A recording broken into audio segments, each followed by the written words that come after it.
ചൊടിച്ചു മാതാവപ്പോൾ ഉണ്ണികൾ വിരിഞ്ഞ പൂ ഓടിച്ചു കളഞ്ഞല്ലോ കുസൃതി കുരുന്നെനീ. മകനീ വീഴുന്നേരം ഓടിച്ചെന്നെടുക്കേണ്ടോൻ പൂങ്കുല തല്ലുന്നതോ തല്ലുകൊള്ളാഞ്ഞിട്ടല്ലേ.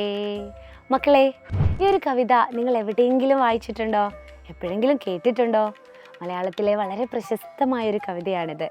ഇത് വൈലോപ്പിള്ളി ശ്രീധരമേനോൻ്റെ മാമ്പഴം എന്ന് പറയുന്ന കവിതയാണ്. അമ്മയും കുഞ്ഞും തമ്മിലുള്ള ആ ഒരു സ്നേഹ ബന്ധത്തിൻ്റെ മനോഹരമായൊരു കഥ പറയുന്ന കവിതയാണ് കേട്ടോ. ഇതുപോലുള്ളൊരു കവിത നമ്മൾ പഠിക്കുന്നുണ്ട് അടിസ്ഥാന പാഠാവലിയിൽ. ഏതാണെന്ന് ഓർമ്മയുണ്ടോ? കുമാരനാശാൻ്റെ പരിക്കേറ്റ കുട്ടി. അതിൽ പറയുന്നതും ഒരു കുട്ടി പരിക്കുകൾ ഏറ്റ് കിടക്കുന്ന സമയത്ത് നമ്മൾ ആദ്യം വിളിക്കുക ആരെയാണ്? അമ്മയാണ് അല്ലേ. ആദ്യം ഓടി വരുന്നതും അമ്മ തന്നെ ആയിരിക്കും. അപ്പോൾ നമ്മുടെ അമ്മമാരൊക്കെ എന്ത് ചെയ്യാറുണ്ട്?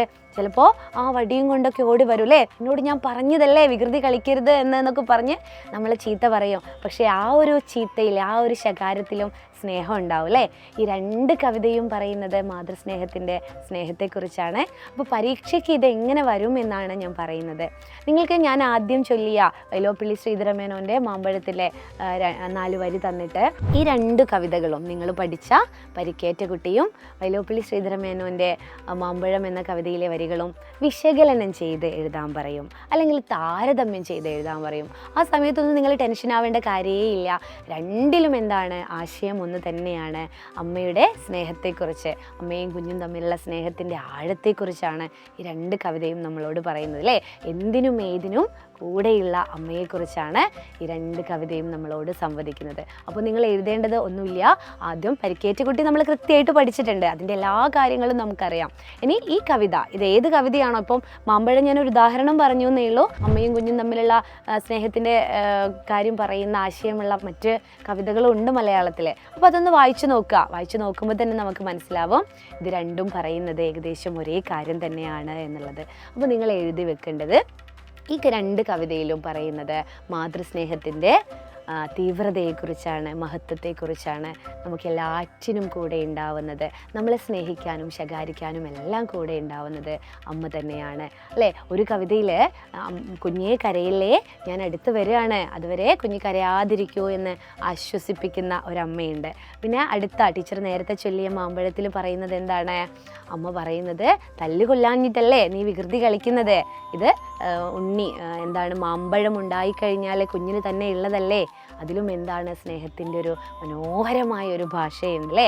അപ്പോൾ അങ്ങനെയാണ് വിശകലനം ചെയ്യേണ്ടത്. അപ്പോൾ ചോദ്യം കാണുമ്പോൾ തന്നെ വിശകലനക്കുറിപ്പ്, താരതമ്യക്കുറിപ്പ് എന്നൊക്കെ പറയുമ്പോൾ അത് പേടിച്ചോടി സ്കിപ്പ് ചെയ്ത് പോവുകയല്ല വേണ്ടത് കേട്ടോ. അപ്പോൾ ഇതിൻ്റെ കൃത്യമായിട്ടുള്ള കാര്യങ്ങളൊക്കെ നമുക്ക് ലൈവ് ക്ലാസ്സുകളിൽ ഡിസ്കസ് ചെയ്യാം.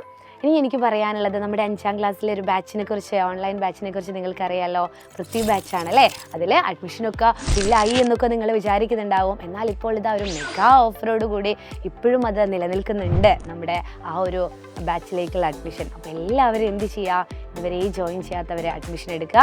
ഇനി മുൻപുള്ള ക്ലാസ്സുകളൊക്കെ എങ്ങനെ കിട്ടും എന്നുള്ള ടെൻഷനൊന്നും വേണ്ട കേട്ടോ.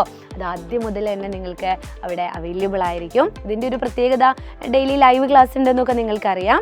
നമ്മൾ പഠിച്ച കാര്യങ്ങൾ എക്സാമിലൂടെ, യൂണിറ്റ് ടെസ്റ്റിലൂടെ വീണ്ടും ഇങ്ങനെ ടെസ്റ്റ് ചെയ്തുകൊണ്ടിരിക്കുകയാണ്. അപ്പോൾ നിങ്ങൾക്ക് എക്സാം എഴുതുമ്പോൾ, മാർക്ക് കിട്ടുമ്പോൾ നിങ്ങൾക്ക് കോൺഫിഡൻസ് കൂടും അല്ലേ. ഓരോ എക്സാമും അടിപൊളിയായിട്ട് എഴുതാനും പറ്റും. എക്സാമിലെല്ലാം അപ്പുറം എന്താണ്, നമ്മൾ ഈ ക്ലാസ്സുകളിലൊക്കെ നമ്മൾ ക്രിയേറ്റ് ചെയ്യുന്നത് ഒരു ബേസാണ്, ഒരു അടിത്തറയാണ്, ഒരു ഫൗണ്ടേഷനാണ്.